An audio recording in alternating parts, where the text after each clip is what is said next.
Welcome everyone to tonight's SalveSays Financial Saturday Night Live. I know that's a mouthful, but that's the way we do it here in our weekly live shows, a place where people gather to hear about investments, businesses, new ideas, all to build a better, more financially empowered world. Oh, wow. This is Salvo Deplito, your host for tonight with my partner, Warren De Guzman. Hi, Salve. Hello to all our viewers. Thanks again for joining us this Saturday night. Salve, I have a question. Do you have an avatar? Ano yan yung cartoon character that looks like me but is not me? Oo nga, parang yung sa kakalabas ng Space Jam, di ba? Yung avatar ni LeBron James. Yeah, exactly. You know, that means you already have a digital asset kung meron ka nun. And that's exactly what we are going to study today. Yes, alam mo yun, di ba? You learn something new every day. And we're going to study that today with perhaps the first Filipino beyond 45 who truly understands digital assets. Nako, baka pagalitan tayo dun sa age. Nako, Salve. Kaya nga, before 45, wag na natin sasabihin kung ano na yung totoo age niya. But I think even in the comment section, there's already somebody saying very interesting topic tonight and very interesting guest. Pero bibitinin muna natin yung mga tao. Before we bring him in, I'd like to remind everyone to like, share, and subscribe to our YouTube channel, which is celebrating its first year this month! First year na po namin! Woo! Excited na ako. So we would like you to share with your friends and family and help us reach 10,000 subscribers before the end of July. Abang-abang kayo for our 1-year giveaways before the month ends. Sasabihin ko na ba, Warren, kung magkano yung giveaway natin? Nako, baka, sige nga, sabihin mo na. Para ma-excite ang mga guests natin. Bawal kang sumali. Okay. I won't. So we're giving away maybe around 50,000 pesos worth of gifts and surprises. Cash yung iba dyan, but we want you to invest it in mutual funds. We will be giving that away and may alak. First year birthday party, merong from our sponsors, Distilleria Limto Ako, maraming pagkain, and a lot of other things. But you will only be able to have a chance to get that if you subscribe and show us that you are already subscribed. Hit that subscribe button. We are Empower and Transform, a company that aims to provide financial education to those who need it most. And this is SalveSays Saturday Night Live. Yeah. We are live on Kumu, YouTube, and Facebook. Send us your Kumu gifts. Alam nyo kung paano na, di ba? Tagal-tagal na natin sa Kumu. Your super chat and stickers on YouTube to get your questions answered first. And again, very interesting nga yung guest natin mamaya. So you want to have your questions answered tonight. Every gift helps us spread financial literacy to every corner of the internet and combat not just scams, but ignorance. Again, hindi namin pinapang shopping yan. But before anything, let's talk basics in our first segment for today. And alam mo ba, partner Warren, I'm sure you've heard about the standards for adobo, di ba? Ikaw ba may standard ka ba for adobo? Wala naman. Gusto ko nga yung mga iba-ibang klase. Pero actually, I'm leaning towards siguro yung tuyo na adobo. Tuyo. Ako din. So anyway, all this talk about standardizing adobo has made me think about whether there is one general standard for creating financial plans. And then how should it be customized for people? So pag-usapan kaya natin very quickly lang kasi excited na ako sa ating guest today. Ano yung 5 basic things that a good financial plan should have? Ako may isa ako, Salve. Kailangan klaro yung goals. Very clear what you want to achieve. Hindi pwedeng diretso agad sa pag-invest. It's actually quite dangerous. Kailangan alam mo para saan ka bumabangon. As in, the details should be very clear. Kung gusto niyo ng bahay, hindi yun yung goal niyo. Dapat anong klaseng bahay, gaano kalaki, saan, 'di ba? Anong size ng lot, 'di ba? Anong style kasi may gastos yan lahat. So kailangan very clear lahat ng gusto niyo sa goals niyo. Where and how much it should be valued. Ang daming mga details, 'di ba? Hindi pwedeng I want a house lang. Kailangan klaro kung anong klase. And that goes for all of your goals, 'di ba? Education for your children, your retirement plan, travel, lahat yan kailangan detailed. Number 2 para sa akin, partner Warren, klaro din ang timeline. Kailangan mo, kung kailangan mo ng bahay, anong klaseng bahay? Kung retirement home, anong klase? Kung ang kotse, kailan mo to kailangan? Knowing when you need those things ensures that the investment options that you will choose ay swak doon sa goal mo. Tapos, hindi ka makakapasok sa mga risks na hindi mo dapat pasukin. Alam mo naman, partner Warren, marami dyan, time deposit ang pinapasukan ng pera, pero ang retirement nila in 30 years pa, paano na, di ba? Magkano lang naman kikitain nila doon, lugi pa nga.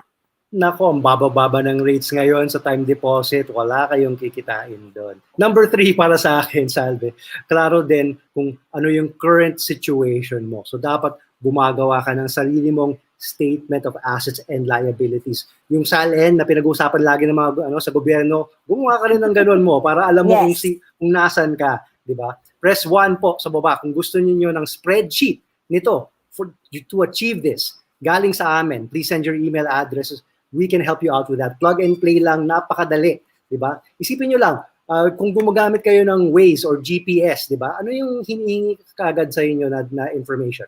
Kung nasan kayo, exactly, di ba? That's how you should start always, where you're coming from, so you know how to get to where you want to go. Yan. And para sa akin, partner Warren, pang-apat, very short lang ito. Diretso na tayo dun sa pinaka-empowering financial goal of all time, zero debt. Kasi kung may consumer debt tayo, bayaran na natin agad yon. Parang yung gusto mong lumipad papunta ng space, pero nakaangkla sa lupa yung paa mo, di ba? Hindi ka talaga aangat pag meron tayong maraming utang. Natutuwa ako kasi nakangiti yung guest natin sa baba. Nakikita ko. Last na lang. Ay, ako natawa ako kasi may isang comment sa yung mga viewers natin. Standards for adobo meron, pero for public office wala. Walang politika dito. Walang politika dito. Last tip natin, emergency funds. Bago kayo mag-invest, kailangan may emergency funds at kailangan sapat ito. We always say this every single show, di ba? Siyempre ngayon, dahil sa pandemic, we understand the importance of an emergency fund. You have to have it just in case mawala lahat ng source of income nyo. Diba? So, figure out your emergency fund and how much you need it to be. And we can help you with that also. So, ayan. Yan yung 5 standards natin for personal financing. Katulad lang ng standard adobo nga. so yun yung mga tips natin for you tonight. Diba? I'm so proud of our standard adobo. Siyempre, financial plan should be customized. But I think those 5 things should be at the beginning and dapat hindi kaligtaan ng mga viewers natin. Press 1 po kung nag-agree kayo. At kung gusto nyo pa ng more help, just DM is the key because Empower and Transform is here to help everybody. Nag-rhyme ako. Yeah, get your questions in because we are now going to introduce our guest tonight. Okay, guys, get ready because this guy is connected to a listed company, Mr. Ramon Garcia. He is the executive chairman of DFNN, the first IT company to be listed on the Philippine Stock Exchange. And recently, he created Global TradeX, GTX, a trading platform licensed to operate within the Freeport of Bataan to service clients worldwide.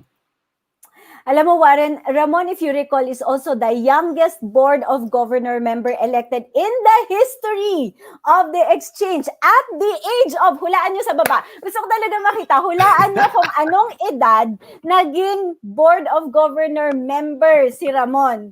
Diba? Sige nga, gusto ko makita. Guess.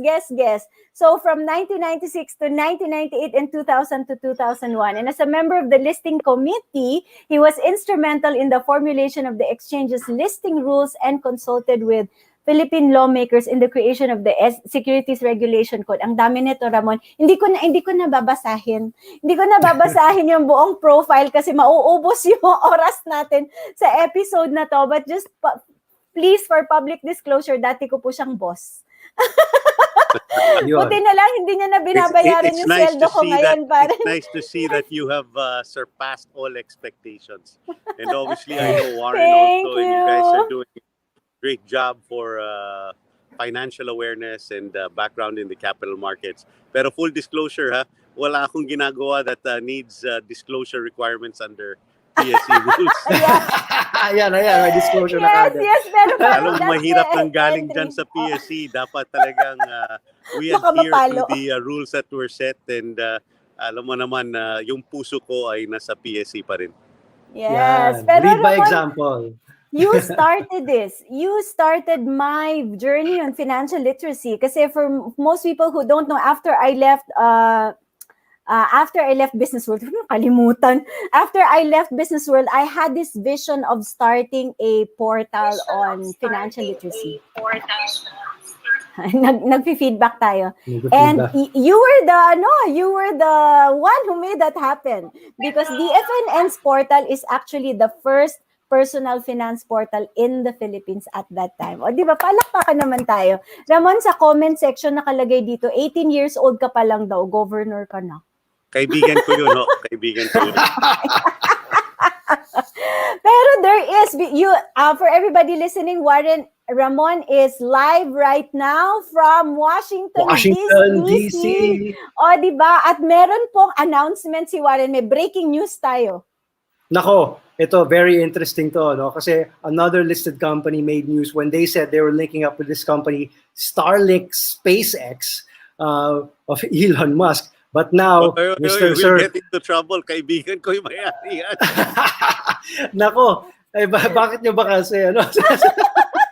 pero yan. Let's just put it out there. What's going on with you guys right now in terms of Starlink? Ramon, what's going on? Well, as you know, I was supposed to be very quiet, but it came out in the Senate, some senators in their speeches as well as their conference call. We've been trying to help the government move quickly through the passage of the Public Services Act. Then second, there was a bill filed by my original mentor from the PSCC, Congressman Joey Salceda. Napakagaling ng tao yan at hanggang ngayon, mentor ko pa yan. And at the end of the day, he filed this satellite bill. Alam mo, dapat mauna tayo sa Pilipinas. Nauna tayo at nakilala tayo sa naging tech capital of the world. So talagang mahilig tayo mag-adapt ng technology. Yung panahon yun, nung minention ni Salve, ngayon, lumalabas na yung tunay kong age. Sinabi ng Asia Week, what will the Philippines do when it hits mobile telephone penetration and saturation at 2 million cellphone subscribers? Siguro naman na over sobra-sobra perform natin yung metric na mapupuno na yung Philippines ng 2 million mobile phones. Alam na natin ay nasa... Alright. Kayo talaga. Nasa... Ang galing namin, no? Oo. Nasa top 4 tayo sa social media. So talagang yung Filipino, pangbigyan ng panahon at chance, ay mabilis talaga mag-pick up at pwedeng maging player in the IT world globally. Alam ho ninyo, baka hindi nyo alam na one of the founders of Android ay Filipino-American. Ang pangalan niya si Arnold Magcale. Yung Chief Financial Officer niya ay Filipino heritage at sila po ay ibang gusto at may balak mag-list dito sa GTX natin na platform. Ngayon yung nakikita nyo ay yung pinuntan kong meeting dito, nag-meeting ng Starlink together with our ambassador. Alam mong trabaho ng ambassador ng Philippines to the United States is to promote cooperation between our countries. And syempre, kung may Starlink tayo sa Philippines at maunan na tayo, your broadcast will go all over the world as well as definitely every coverage of every beach, every corner of the Philippines. Yun ang importante.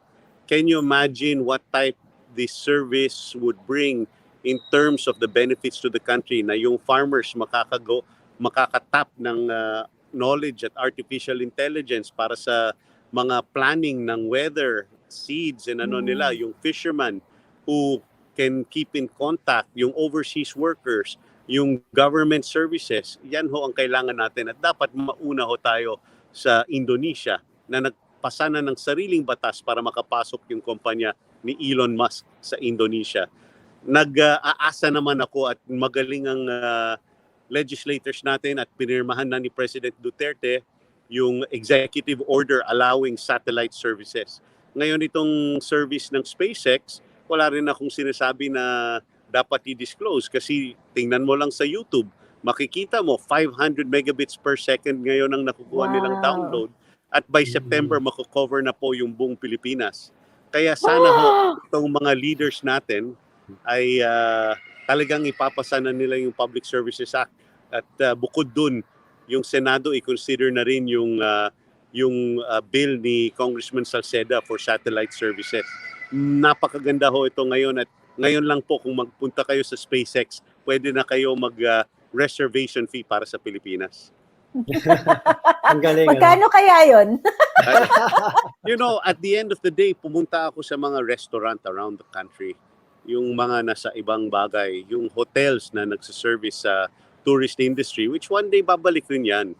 But in the meantime, mas importante, in a time of, let's say, a volcanic eruption, in a time of a typhoon, in times where our people need to be educated online, where our people need to still have government services, sana ho pabilisan natin ito at papasukin natin itong mga bagong technology katulad ng ini-invest ni Elon Musk. Napakaganda, tuwang-tuwa yung ambassador natin nung nakita niya yung demo, which technically was the first demo on Philippine territory since the Embassy of the Republic of the Philippines is here and owns its soil under treaty, that this is part of the Republic of the Philippines when we did the demo.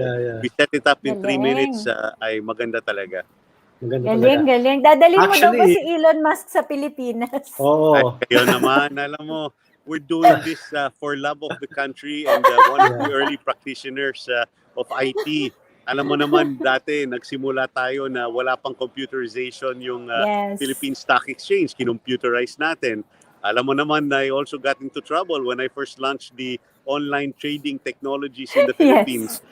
Pero tuwang-tuwa ako sa mga companies katulad ng CitySec Online, yung AAA Equities at yung iba pa who really embrace the technology. So siguro naman, the vision was correct and we're happy to see the industry grow. Ngayon, what we want is to make sure that what the Philippines is known for, which is yung ability to do knowledge process outsourcing in the country, we're expanding it also to, in a sense, BPO, the global platform of exchanges around the world. Habang inantay natin yung domestic rules for the same in the Philippines. Oo nga. Sana bilisan na. Oo, yun yung malungkot, ano? We as Filipinos, it's there in Bataan, but we can't trade on it, ano? Doon lang ako nahihinayang kasi we can connect the world. So yesterday, I met with an issuing company, and they are a fund out of Ireland, backed by the Central Bank of Ireland.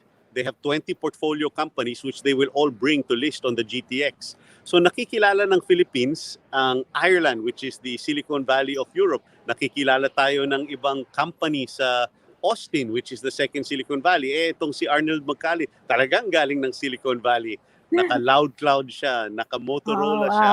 So ang gaganda ng mga nagtitake advantage ng batas ng pinasa nitong administration, especially Republic Act 11453 dun sa Freeport Area of Bataan. Wait, balik muna tayo. Let's not assume that all our viewers understand what's happening with GTX.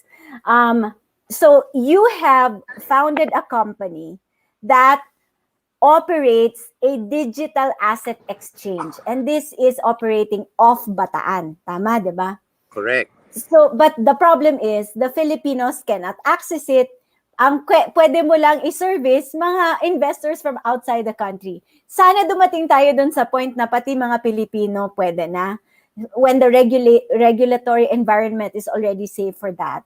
Pero Ramon, explain mo muna sa mga tao from a very basic perspective. What is a digital asset? 'Di ba? Ano ba talaga 'yan? I mean, I've been trying to understand about investments for a long time. Yung kwentuhan ng metaverse ngayon nagsisimula pa lang, and all of this idea of parang diba? multiverse Na to. So all this idea of your wealth. Pa rin tayo, nanintindihan natin yan. Of your wealth in digital form. And a lot of investors are telling me, Miss Salve, di ko naman gets yan eh. How do you explain it in pang grade 6? Okay, meron ba kayong 1,000 peso bill dyan at pwede ninyong pakita sa viewer? Pahingin ng 1,000, nandun sa bag ko. 1,000. Teka lang, Nandun sa teka bag ko, lang. may 1,000. Meron ako dito. Ito, 1,000 Ayan, para si- pinaka-taas na 1,000. ng denomination natin. Yung, Ito, meron akong 500. Okay na ba yun? okay, 500. go. Kaya na, pwede na. Oh, 500. Hawak mo, feel mo, crumple mo. Okay. Eh, parang Ano ako yan. nangyayari pang diniposito mo yan sa bangko? Ayun. Ibibigay mo sa ano, 'di ba? Ibibigay mo sa teller. Bibigyan mo lang sa teller. Pero ang pangyayari dyan, ibibilang yan, ipapasok sa computer. So nagiging representative of 1 and 0 lang yan. That means it just becomes a electronic form of money. Binigyan ka lang yan para may trust ka na may pera kang hawak. Pero talaga, sa bank statement mo, ang nakikita mo lang ay digits, di ba? Numbers lang. Kaya nga. Numbers lang. So ngayon, pumasok itong bagong technology called blockchain. And blockchain has been a technology that means walang isang nakaka-control kung ano yung recording nun. Ibig sabihin, nagkaroon ng isang trust entity because everybody will be monitoring it. Every computer is an auditor of every transaction. And that in many ways is the function of a trust entity, which is a bank. Because nung dideposit mo yung pera yan, nag-trust ka na nandun yung pera mo sa bangko. And ngayon, the whole decentralized ay nakikita na you have that amount. Now, it is game-changing because you have come up with a form of currency, which is cryptocurrency, right? Which is no different in a sense from your currency, medium of trust that can be exchanged between people. Ngayon, baka itanggal mo dyan, Warren, yung Tumi na branded na wallet mo. Kung saan mo linalagyan yung pera mo na 500 pesos. Eh ngayon, gumagawa rin tayo ng digital wallet na pwede naman i-store yan na ikaw lang makakaalam using cryptographic keys, which is quite secure. Diba? Na wag mo lang makakalimutan yung password at keys mo, no? Katulad na wag wag mo na lang. rin kalimutan yung bitaka mo sa tabi mong wallet. Yan. Tama, We're tama. moving into something that is quite hindi mo masabi it's not being accepted because central banks around the world now are looking at it. Companies such as Goldman Sachs, Visa are all looking at it. So I remember when people still had again, I'm giving away my age, the Beeper 150, Salve, nung nandun ka sa business world. At, Beeper. maaga rin ako sa telco industry. DFNN being one of the first value-added suppliers and supporters of Globe, eventually Smart, and then I got the call from the Gokongwei Group to support Sun. So siguro maaga lang ho lagi tayo kung saan yung bagong technologies. But, definitely itong ang way of the future. Since Ramon, hindi naman question lang. Sorry, can I butt in lang because we only have a couple of minutes left. The governments around the world are figuring out how to regulate cryptocurrency and other digital assets. And in fact, 50 economies around the world, governments mismo, they want to create their own digital currency, diba? How's that going to affect your exchange, your platform? It doesn't matter to us. Ours is really a platform. We can trade any digital asset, whether they are decentralized in nature, as it was truly designed, or if they are those designed by sovereign governments. We have no issue. So the day we went live last week in Bataan, imagine we were already on day one trading 500 different asset classes. By the end of September, we'll have over 2,000 different asset classes. Kaya nahihinayang naman ako na hindi makaparticipate ang Philippine citizens within the territory of the Philippines. But we will get there, and we hope that this inspires the domestic law to maybe mimic and emulate what Bataan has had the vision and the president has signed into law and our legislators have approved to move forward. No, meron na silang base naman eh. At unahan ito between Singapore, Thailand, Indonesia. So I still have faith in our country, and we have a long way to go, and sana bigyan tayo ng chance to compete around the world. I'm sure many I have of a you question, don't know Ramon. Sandali lang pare. At 70% of your annual reports for your companies on listed exchanges in Europe are actually done in the Philippines on a BPO basis. Oh. Yun, ang galing. Pero yung tanong ko actually, it goes back to the digital assets, ano? Kasi yung pinakakilala dito sa Pilipinas, and I'm sure around the world, Bitcoin, Ethereum, that sort of thing. How should Filipinos treat that? Kasi a lot of them actually do have access to trading these things on other platforms like Growing. international nga lang, di ba? So they're able to buy and sell some of these assets. So how should they treat these digital assets in their portfolio? I think they're going to be a growing asset class, right? Especially as governments continue to print money, thereby debasing their own currencies, correct? I'm sure you've seen, unfortunately, the Philippine peso has shot up from 47 to above 50.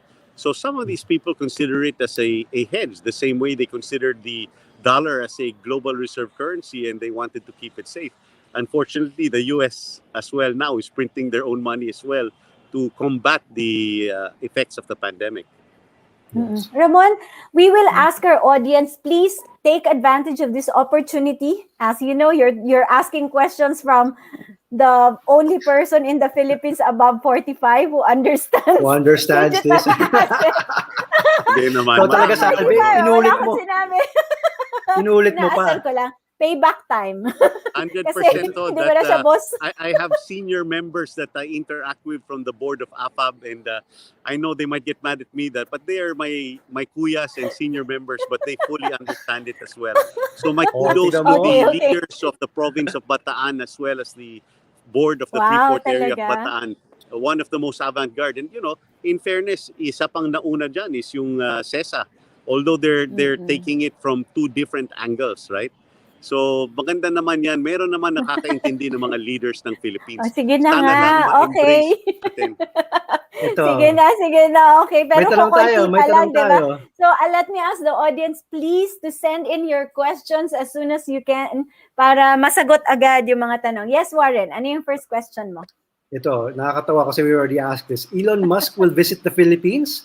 Pero yung I tanong wish. ko dyan actually, ako din. I wish. Pero yung magandang tanong dyan is, how come Elon Musk has so much influence on Bitcoin prices? Sige nga, explain that to our viewers. Wala. You know, He's Elon Musk. I'll tell you something, and I'm not a personal friend of Elon Musk. But what do you call this? Elon Wait, Musk Ramon, is sa a likod bit, mo, nandyan siya. Joke lang. Sabi niya, pare. The history Yes, of go Elon ahead. Musk, and any of you can buy his book. But Elon Musk early on is always ridiculed, whether it's Tesla, tinatawanan siya, whether it was PayPal, tinatawanan siya, whether it's SpaceX. And do you know that Tesla and SpaceX was on the verge of bankruptcy until at the last minute he pulled through. So a gent doesn't wait for conventional wisdom, doesn't wait for other people to verify what he's doing, and became at one point the richest man in the world. Obviously, anything he tweets will take significance, no? But in this point, I don't think he's not keen on in terms of what's next in the future, and he does recognize the rise of these digital assets. Pero, with Elon nga, sometimes he's flip-flopping on Bitcoin. Sometimes he's saying it's good, sometimes he's saying... Those are all jokes. He's just playing with everybody when he... Yeah, but they're treating it seriously. Exactly. Diba? That's because he's Elon. Yeah. That's only because he's Elon. He's such a personality. Parang nag-ano yata si Ramon, nag-freeze? what do you call that? Nag-freeze. Okay, Nako. question. Ito, meron yung isa na si comment from Paulo na El Salvador just mandated Bitcoin as legal tender. Ayan, he's back. If that were covered by Starlink SpaceX, that wouldn't have happened. Yun. Oo nga, wag na natin sabihin kung sino provider mo dyan. Ayan. Yeah, so there's Elon. Hindi si Elon. Pang tinesting namin kahapon, napakabilis. So, at tuwang-tuwa yung ambassador ng Republic of the Philippines ay si Ambassador Babes Romualdez. Oh, okay. Yeah. ito si Paolo. We were just talking about this one before we were interrupted by those technical difficulties. Paolo mentioned that El Salvador mandated Bitcoin as legal tender. So meron That's talagang right. race around the world, ano? But There there's is a also race the around the world. there's also counterbalance like China where they're cracking down on it, 'di ba? So ang dami talagang divided kumbaga yung mundo right now on cryptocurrency. So it's hard to gauge where it will go, especially now the prices. I think bagsak pa rin talaga, ano? Yeah. You know, any new technology, remember, we saw the dot-com boom and bust. We saw what happened in 2008. Ganun talagang disruptive technology. It will go on. I think before they were able to put their vehicles into space, ang dami ho nagsabog na SpaceX na 1, 2, 3, 4. So Oo ganun nga. talaga yun. But at the end of the day, game changer pa ho. So Ramon is a very disciplined investor also. I just want to show you this comment. She's 18 years old. She's glad we have this type of video and she's learning so much. If you're talking about, let's say, a new grad, and Ramon, ito yung personal finance hat because maybe guys, you don't know, he was also behind Pera Bill, ha? So, yun, the original Pera Bill, isa siya dun sa mga utak na nag-create niyan. What would you suggest? Let's say people, they're young, they have their appetite for risk is very high. Ang emergency fund nila, mga magulang nila, do you want them to go into digital assets? Maybe You know, crypto or NFTs? Do you think dito that would be ako a good... dito rin ako nahinayang eh. You know, I have a very inquisitive mind and I need to know the latest technologies. So I bought a lot of Bitcoin at $200 per Bitcoin. I feel Oh. bad on some of the things I bought with it because if I had held it, I would have a few $100,000 more. But That was you know, 2012. yeah, I $200. was That was really into it. 2012. I just wanted to know how it works. And I was surprised at with the ease with which I could transact with it. So, buti na lang I still saved a few Bitcoins from that time. Yun. But at the end of the day, dapat talaga that you're young. This is money that you still have time to recover and risk. I would think that definitely the right cryptocurrency or digital asset should be part of your portfolio. Now, when you talk about things like the digital asset, what we are enabling, for example, is not only new issuance, but why is it, for example, a Kenyan who is of modicum wealth? The husband uses an iPhone, the wife uses an iPad, the kids are using what do you call this? Their iMac, right? And they're buying Beats headphones. But it's very difficult for Kenyans to buy Apple stock. So Apple stock is representative of only a few pension funds in the retail market in the US, UK, Canada. But can you imagine when I digitize that asset and I make it available to the rest of the world? So there will be ways that even you can participate as at a certain point once the laws are passed or framework is passed, you will easily be able to buy Apple without having to go through a US broker or anything like that. So it's going to be a very interesting thing when technology and fintech disrupts, unfortunately, the banking world as well as the world of capital markets. But there is one bank, I assure you, who is deeply diving into this. And since it's backed by the Aboitiz family, it might be a good guidance also for our viewers here. And that's Union Bank. I've had many hours sitting with their chairman who has stopped wearing suits at some meetings and wears t-shirts and sneakers now. True. Yes, He that's told true. me. So they get it. And you watch Union Bank over the next 3 years. I have no shares, full disclosure, but I do know the I was just going to leadership. ask you that. Mahirap na yun. Publicly listed rin yun. Uh, They will get it. And RCBC has announced the same. In fairness, PSE has recently announced it, but we brought this to their attention about 2 years ago, and I must say I'm proud of PSE to recognize it. One of the stock exchanges that will recognize GTX soon is from a Southeast Asian country, plus 2 heads of state from other countries. So we're hoping that there are ways that we can also work with PSE, and we want to wish more people to invest in the PSE as well. yeah. Okay, So one we last have question from Warren, one last question from me, Ano, then marami we're na tayong about to end. questions. Marami tayong questions. Wala na I-entertain mo tayong natin. time. Ito lang. Not from me, but from a viewer. Ito, very simple. If I want to learn more about cryptocurrency, where do I start? From MG. There's so many, technically you can learn a lot already on YouTube. You can go to things like Market Watch. You can call Warren and Salve. They're becoming budding experts. You can go to many of your financial portals, CNBC. They're all available, and they will discuss and give you enough information on cryptocurrencies as well as digital assets. So it's not all about Bitcoin. There is a lot, and we have and can say openly, because I met with the founder of Ethereum. He has formed a new company called Cardano, and they are the ones who announced it on their own podcast. They will be doing something with iWave as well as the Freeport Area of Bataan. So can you imagine, even the founders of Ethereum and Cardano are recognizing the Freeport Area of Bataan at maganda naman ho, nasaling pusa ho yung iWave namin. Ramon, That's great news for Bataan. I'm gonna go through very quickly, zip through many of the questions. We try to answer them in 30 seconds or less para makausap ninyo yung mga ating mga viewers. When would be the right time to invest in crypto or NFT? That's a different asset class, and they move in fluctuations the same way that perhaps let's not use our stock. Let's say another listed stock goes there. So just be careful, do your homework. Sometimes, as you can see, doesn't make sense to some of the fundamentalists. Why should Tesla have a market cap bigger than the next 5 automakers, right? But they are changing the world. And I'm telling you, start looking for companies that are in the space of battery makers, because that's going to be the next big thing. The next thing I would look at are water-cooled data centers, because there is no cloud without data centers. They're all hosting, and Microsoft's market capitalization today is driven by the tremendous growth in their services as well as their cloud business. Okay. Warren, can you take this? Very quickly lang, Ramon. Ang dami. Nape-pressure na ako dito ha. Ayaw pang tumigil ng mga viewers eh.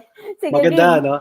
Yeah, actually, just to comment on Ramon's comment earlier, like people are actually just going even beyond that, just buying nickel now for those batteries, electric batteries, diba? But here's a question from Win. Sir, what are the right digital currencies? You mentioned an interesting thing, Warren. Yeah. Let me give you an example of the benefit of GTX. Russia, the Philippines, and Indonesia probably are 80% of the world's nickel supply. And you're correct, nickel goes into these batteries. Why must the world trade and ask for a quote of nickel as a commodity on the London Metals Exchange, considering that the producers and refiners of nickel are in China, Korea, Japan, and so forth?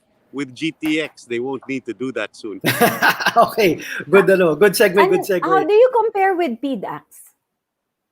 Very different, very different. In fact, the systems for the GTX are not actually physically in Bataan. They're actually technically in the cloud on a platform. So we practice what we preach. And therefore, you're following the international law of the sea, because there is no physical domain where it exists. But the services, and this is where the Filipinos will benefit, will be handled in the Philippines, out of the Freeport Area of Bataan.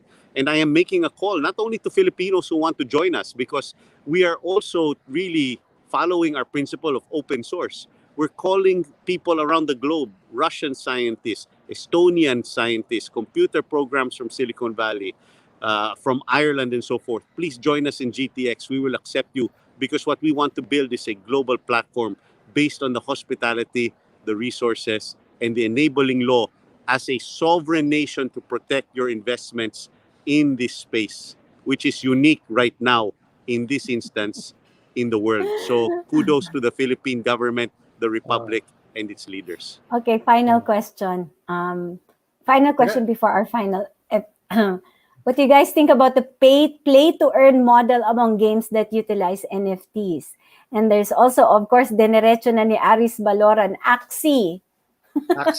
Mention na lang your cryptocurrencies. What do you hold? Ayan. And so 3 questions and then we end, no? Maybe I think people, what are your favorite cryptos? That will put me into the realm of a financial advisor. Bawal sa batas. You already said Union Bank kanina. Come on. I Hindi, just said they have a very good vision. Oo. I Hindi niya did not ask you to sinasabing buy Union shareholder Bank. siya. Okay, so anyway, what do you think of Axie? It's a new game now that a lot of people are saying you just play the game and you'll make money. You know, you have to really watch that. That's a business model that's evolving, and it may not necessarily be an investment. Wow, very cryptic. That's interesting, actually. Okay, pakatapos na mahahaba mong sagot. Very cryptic yung isa. Not necessarily an investment, guys. Take your clue from that. Okay, very quick before we end. Ano pa ba dito? Kaysa ganun at parang may konting pagkasugal na yan. Kung ganun, Yeah, doon ka na lang sa legal na online gaming ay InPlay. InPlay.ph ng Pagcor, which is the online gaming of Pagcor. Doon na lang po kayo. Guys, I have to say, clear. Sarila, I have to say, play to earn, that's not new, ha? A lot of actual games, old games, they have that actually. Kahit yung sikat na World of Warcraft, mayroon silang mga ganyan, and it's really designed to, it's designed for you to spend more time in the game so that they can earn. Okay. Okay, so guys, if you enjoyed this episode, please press 1. Ang dami pang tanong, Ramon. Ayaw kong paalisin ng mga tao. There's a lot on Kumu that I wasn't able to read. Nandito ako para sa inyong lahat. Walang problema. Thank you. Thank you so much. Thank you so much. Thank you. But before we let you go, some very quick, fast talk. Thanks, Tito Boy. You're our friend. So, ang dami nagpe-press 1 sa kaliwa ko. Press 1 sa kanan ko. A lot of people want you back. So if you have more time for us, I hope you can guest again in the show. But very quickly, fast talk, both of you. Ba't ako kasama? Wag na ako sa... Ramon, number 1. Ramon, sprint or marathon? No explanation. Sprint. Number 2, pretty or smart? Smart is pretty. Ay, galing. Warren, hindi ka sumasagot, ha? Uy, hindi ako kasama dyan. Sige, hindi daw siya kasama. Final. Number 3, sex or chocolates? I can always get chocolate.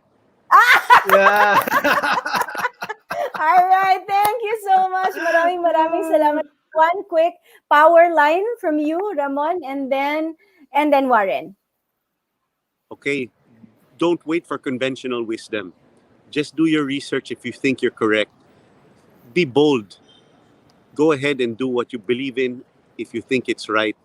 Don't follow the Asian way that is nahihiya kayo. Failure will not end your world. In fact, failure is often a lesson. So let's take a page out of Silicon Valley. Sometimes wear your failure like a badge of honor. As long as you can wake up and do it again or do something different, may panahon at may chance. Wow, a guy who lives those words. Go Philippines. Okay, Warren, power liner. Oh, very, very simple. Learn to earn. And it goes back to what Ramon said. There's so many resources online that can help you improve your life financially. And of course, you can watch our shows every Saturday. Salve and I will do our best to help you out. And we'll bring on great guests like Ramon to teach you about the ways to earn. Maraming salamat to both of you. Please don't forget, SalveSays YouTube channel is celebrating its first birthday party on July 31. Join us in our celebration. Ramon will ask you for an after party. But I can't send you the alak because you're so far away. Pero, so we'll ask everybody to please join us. It will also be live here in YouTube, Facebook, and Kumu. I'm not sure about IG. We'll ask our people whether ano pang platforms, but we'd love to have you in our party. We will be able to give out free gifts, free food, free everything, and cash pate. So there are cash prizes for everybody. So please tell all your friends, your family, your best friends, your ex nung elementary kayo, i-invite nyo na dito sa SalveSays because this is where financial empowerment is the best agenda for everybody. Maraming salamat po sa lahat. Thank you! Thank you, guys! Ramon, please stay safe. Thanks, Ramon. Bye! Keep safe there. Bye.